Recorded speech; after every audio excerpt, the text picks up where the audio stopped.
ladies and gentlemen. It's Eric Coffin. I'm speaking to you from the inaugural Metals Investor Forum held the day before the start of the annual PDAC conference in Toronto. I'm speaking right now with JJ Jennex. He's from one of the companies that I invited to MIF, Excelsior Mining. It's a fairly unique story in that they are on the cusp of completing permitting and getting ready to start construction and production on an in situ copper mine in southeastern Arizona. One of the things about these deposits, I mean, you sort of touched on it in your talk, but it's a very unusual situation geologically. Like, there's just not many of these things around in terms of deposits that are actually amenable to this system, right?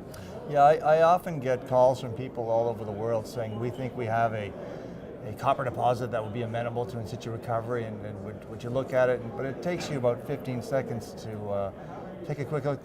The fact is, this is an oxidized deposit, so at some point it was at surface, or it was a mountain at surface, and millions of years ago it's shoved down below the water table. And that's the 1,000,001 anomaly, to have a deposit, oxidized deposit sitting below the water table. It's naturally fractured, so there was also a volume reduction event that fractured all the deposit into pieces, which makes it possible to mine via in situ recovery. I've only seen that geology in Arizona, perhaps northern Mexico. There's some similar geology. There are a number of first of all, there were a number of projects that were mined out in the past. San Manuel being probably the best example. Had over 1,000 wells, ran for a good 14 years. It was the only, when they closed that mine down, BHP bought that mine. When they closed it down, it was the only profitable part of the mine.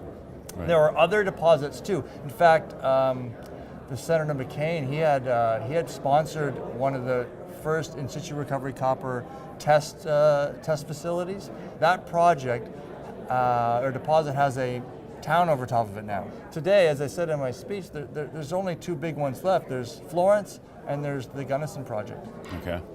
Now you're quite close. I mean, you're expecting your final permit in the next 2 months, give or take. That's right.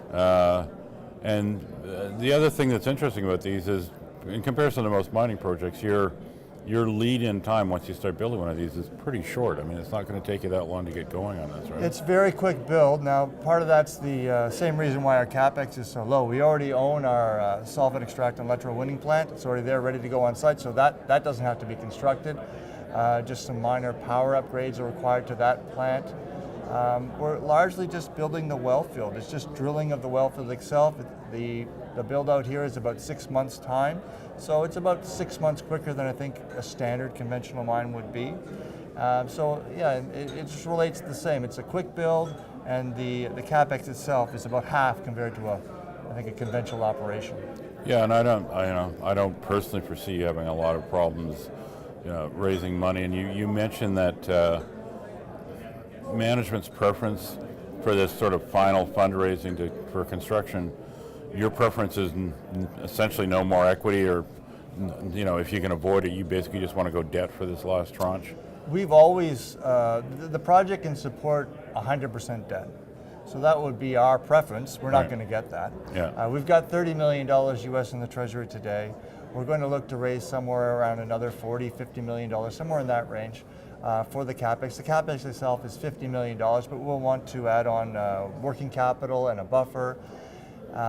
We are in talks now with a number of groups concerning the finance, the debt financing, and just as I said this morning, we're very good at doing what we say we're going to do, and we're absolutely confident we're going to get this financed. There's a lot of projects out there that have billion-dollar capexes. Mm-hmm. How do they get financed? Okay, this is a $50 million capex. If we can't get financed, nobody can get financed.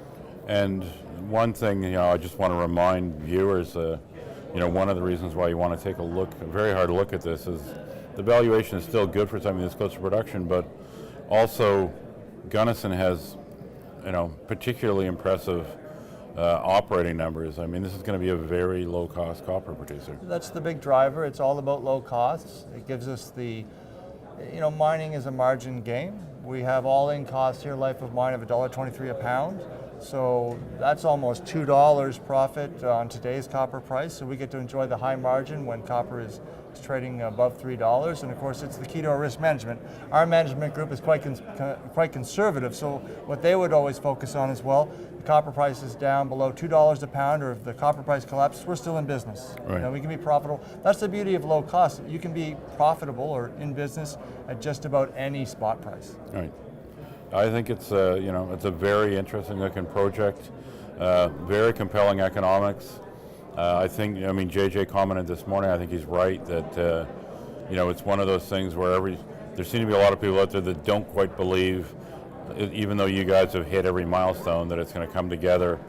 We're a couple of months away from final permitting, and I think you'll probably see a real driver there for higher valuation, and I think Excelsior is something you really got to be looking at right now. I would agree. As we hit our milestones, and we've been very successful, particularly over the last 3-4 years, as we hit milestones, we're always rewarded in the market. It's not in any ways near the reward that we think we deserve, but we're on the cusp here over the next few months of hitting the biggest milestones in our company history, being fully financed, fully permitted, into construction phase, and we think that would warrant a re-rating of the share price, and so it's a very good time to be looking at Excelsior Mining. Okay. Thanks very much for joining us, JJ. Thanks, Eric. Thanks.